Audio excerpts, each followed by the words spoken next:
खूप दुसरा खडसेंचा एक विषय आहे. त्यांनी असं म्हटलेलं की हे असं काही घडेल आपल्या जावयाच्या बाबतीत असा एक आपल्याला अंदाज होता आणि त्यानुसारच घडलेलं आहे.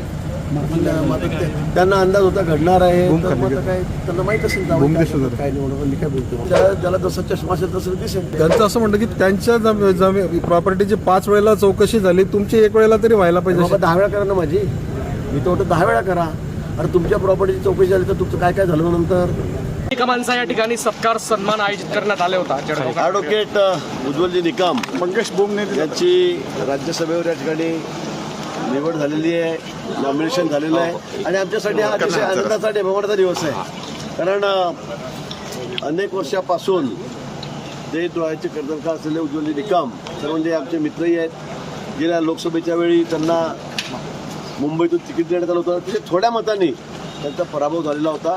भाजपच्या तिकिटावरती उभे होते. पण आता माननीय पंतप्रधान, माननीय अमितभाई, माननीय नड्डाजी यांनी त्यांना पुन्हा संधी दिलेली आहे आणि राज्यसभेवर 6 वर्षासाठी त्यांची निवड झालेली आहे. आणि त्यामुळे जळगावकरांच्या तर्फे आज त्यांचा सत्कार या ठिकाणी होता आणि अतिशय म्हणजे अगदी थाटामाटामध्ये त्यांच्या काही मिरवणुकही निघाली. आज सत्कार त्यांचा या ठिकाणी झाला आणि आमच्यासाठी खरंच सांगतो की अतिशय आनंदाचा दिवस आहे. नुकताच त्यांच्याकडे वापरलेला आहे. अहो, जळगावची ओळख राजकीय टेररिझम म्हणून इतर राज्यांमध्ये होते असं त्यांनी एक वक्तव्य केलेलं आहे. त्या बाबतीत ते सांगू शकतील, मी काय बोलणार.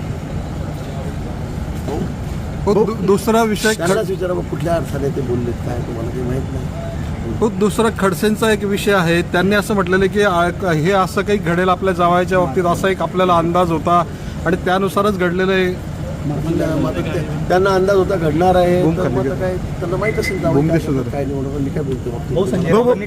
खालच्या शब्दावर टीका केलेली आहे, खालच्या शब्दामध्ये आपल्यावर टीका केलेली आहे. आवरलं पाहिजे आपल्याला असं वाटतं. संजय राऊत कोणाबद्दल बोलत नाही. थेट अगदी वरपासून पॉलिटिकली सुद्धा 1 नंबर 2 नंबर 3 नंबर सगळ्यांपासून म्हणजे सगळे पदं म्हणजे सर्वोच्च न्यायालयाचे न्यायाधीश एकदम 1 नंबर आहेत. त्याच्यावर ते बोलतात, राष्ट्रपतींवरही ते बोलतात, पंतप्रधानावर बोलतात, अमित भाईंवर बोलतात, इलेक्शन कमिशनवर बोलतात आणि किती अर्वाच्या भाषेत बोलतात. मी तर फार छोटा माणूस नाही. सुषमा अंधारे म्हणतायत की यंत्रणांचा दुरुपयोग आहे. मला समजत नाही तुम्ही काय बोलावं. तुम्ही सगळे चित्रण दाखवत आहेत, तिथे सगळं पंचनामे दाखवत आहेत, तुम्ही तिथे काय काय ड्रग्स पडले ते दाखवत आहेत. मला खरंच या बाबतीमध्ये कल्पना आहे. मी काल पंढरपूर नाशिकला सकाळी आलो, रात्रभर प्रवास करत 6,000 लोकांना घेऊन पंढरपूरला गेलेलो होतो. आपली कल्पना आहे.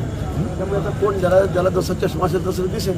रेव पार्टी जर बाहेर आलेला आहे, मी तो बघितलेला नाही. रेव पार्टी जर खरी असेल तर आपण जावयालाही पाठीचे घालणार नाही असं सुद्धा एकनाथ खडसेंनी म्हटलंय. बरोबर आहे, कारण ते सगळ्या मात्र पोलिसांनी सखोल तपास केला पाहिजे.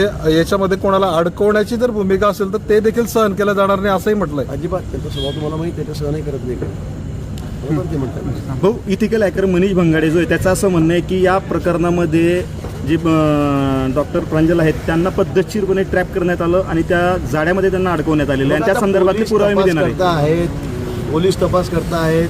स्पॉटवर आणि 3 वाजता रेड झालेली असं दाखवलं जातं आहे. त्या ठिकाणी सगळे ड्रग असेल, कोकेन असेल, काय असेल, गांजा होता, हुक्का होता, ते सगळं ते दाखवलेलं आहे मला वाटतं ना. आणि यावर जर कोणाला काही शंका असेल तर त्यांनी निश्चित तपास करून घ्यावा. म्हणजे मुख्यमंत्री मोदयांना कसं सांगावं, पोलीस यंत्रणेला कसं विचारावं. कोणी बळजबरी अडकवत असेल तर साहजिक आहे, कोणावर अन्याय व्हायला नको. आपल्या प्रॉपर्टीच्या विषयी पण त्यांनी आक्षेप केलेला आहे की मला वाटतं माझी प्रॉपर्टी ओपन आहे. आता आजकाल असं नाही की उतारा लपवला, जमीन लपवून घेतली, घर लपवून घेतलं, असं नाही आहे. माझं मुंबईत कोणतं घर आहे त्यांनी दाखवावं, त्याचा उल्लेख करता येते. बिल्डिंग कोणती आहे, पुण्यात कोणती बिल्डिंग आहे ते त्यांनी दाखवावं. जमिनी किती माझ्या, एक बटन दाबलं की सगळं कळतं. एक बटन दाबलं आता ऑनलाईन सगळं कळतं. वाटल्यास आधी तर मी काढून देतो उतारे म्हणजे काय काय सगळ्या परिवाराच्या नावावरती मला काही अडचण नाही त्याच्यामध्ये. त्यांचं असं म्हणतं की त्यांच्या प्रॉपर्टीची 5 वेळेला चौकशी झाली, तुमची 1 वेळेला तरी व्हायला पाहिजे. 10 वेळा करा ना माझी, मी तो 10 वेळा करा. अरे तुमच्या प्रॉपर्टीची चौकशी झाली तर तुमचं काय काय झालं नंतर मला माहीत आहे. मला या बाबतीत तर बोलायचं नाही आहे. मी खरंच खडसे हा विषय सोडून दिलेला आहे. तर मला काही फार त्या बाबतीत भाष्य करायचं नाही. उज्ज्वल निकमांनी एक वक्तव्य केलेलं आहे की राजकीय नेत्यांनी एक व्हायला पाहिजे. आपला जळगावचा इतिहास चांगला असंही म्हटलेलं आहे. मात्र प्रत्यक्षामध्ये राजकीय नेत्यांमध्ये मोठं वैमनस्य आपल्याला पाहायला मिळतं. आता उज्ज्वल निकम आलेले आहेत, खासदार झालेले, तर ते त्यांनी प्रयत्न करावेच. म्हणजे शुभेच्छा आहेत त्यांना. राज ठाकरे आणि उद्धव ठाकरे यांची आज भेट झाली आहे. जवळपास 20 मिनिटं चर्चा त्यामध्ये झाली आहे आणि राज ठाकरेंनी ती एक पोस्ट केली आहे की शिवसेना पक्षप्रमुख. त्यांच्या वाढदिवसानिमित्त शिवसेना पक्षप्रमुख अशी पोस्ट केली राज ठाकरेंनी. चांगलं आहे. तर मला तर काही माहीत नाही. मी त्या दिवस कार्यक्रमाच्या आता मुंबईत आलो, नाशिकहून आलो, तर परत मी निघालो परत मुंबईला. उद्या सगळे लोक व्यवस्थित बैठक आहे. तर मला काही माहिती नाही. पण चांगलं दोन्ही भाऊ आहेत, एक परिवार एकत्र झाला तर वाईट काय, झाले पाहिजे.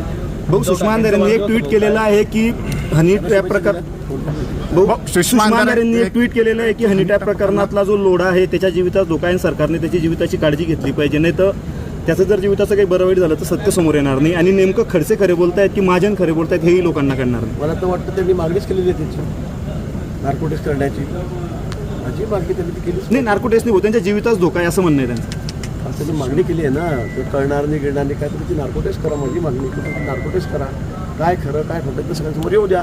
उगाच प्रत्येक वेळेला काहीतरी रेटून बोलायचं, खोटं बोलायचं, रेटून बोलायचं. मी प्रत्येक वेळेला म्हटलेलं आहे की या बाबतीत मी तर म्हटलं त्यांची करा आणि माझी करा. मी तर हे म्हटलेलं आहे. ते जे वारंवार काही ना काही नवीन नवीन आयटम आणतात, तर मी म्हटलं यांची माझी दोघांची करा. मी त्यांची नाही म्हटलेलं, मी म्हटलेलं आहे. आता किती वेळा बोलावतं म्हणजे मला वाटतं मला खूप कामं आहेत, त्यांना काही कामं नाही आहेत. 40 गांव में कुछ दिनों पहले ड्रग्स की खेप मिली थी, तो अभी जो ड्रग्स का मामला पकड़ा गया है इसका कोई संबंध हो सकता है? ऐसी पुलिस जांच करेगी?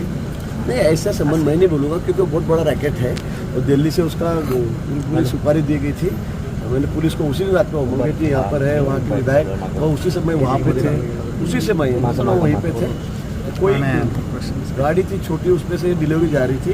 पुलिस ने जब उनको रोका था, चेकिंग चल रही थी, तब उसका थोड़ा बॉडी लैंग्वेज देखकर पुलिस को लगा कुछ भी गड़बड़ है और उसी में ये माल पकड़ा गया.